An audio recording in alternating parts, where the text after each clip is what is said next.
Please Thank you, state your sir. name and address for the record. You have 3 minutes. My name is Mike Vanderboegh, 6635 Womack Road, Pinson. I'm the great-great-grandson of veterans who fought for the Union in the Civil War. That is why. For myself, I've been a lifelong opponent of the Ku Klux Klan and the neo-Nazis, fighting them at street level where it costs. My life and those of my family were threatened by the Aryan Republican Army. I am also an amateur historian who has done original work on Alabama Unionists, as well as the 55th and the 59th United States Colored Troops who fought valiantly at the Battle of Bryce's Crossroads in Mississippi. In short, I am no neo-Confederate. My question is this: given the Park Board's proposed cultural cleansing by removing the Confederate monument in Lynn Park, can someone tell me the functional difference between them and the collectivist cultural assassins of the Khmer Rouge in Cambodia, the Taliban in Afghanistan, and the Islamic State in Iraq and Syria?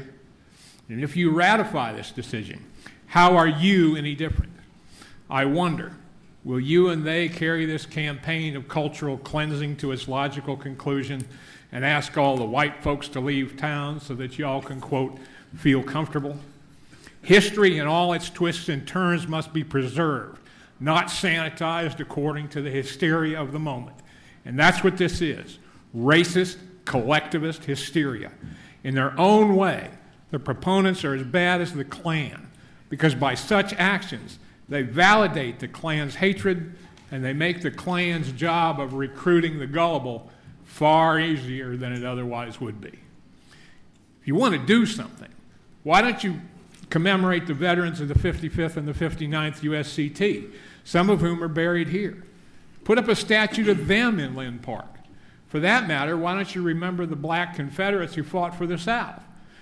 Try building up the public memory of history, warts and all, rather than trying to culturally cleanse it in some collectivist Orwellian hysteria. If the City Council supports this decision of the Park Board, you are no better than the Taliban or any other gang of collectivist criminals against history who would destroy what makes them unhappy. There is no right codified in the Constitution that mandates your protection against being offended by history, which is beyond changing, or anything else for that matter. You cannot change history. You must deal with it in all its successes and failures as Americans who have never been bound by its dead hand, not as spiteful Taliban terrorists with sledgehammers.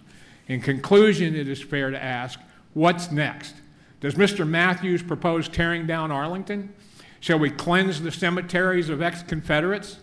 Shall we knock down Tannehill, Briarfield, and Irondale furnaces until not one block stands upon another? Where does it end? You have the power to make it end, or to commit an irreversible crime against history. Choose wisely. But if you take down the monument, rest assured, the Klan today will be smiling. Thank you. Next speaker. Dr. Brenda Dickerson. Please state Good your name. morning.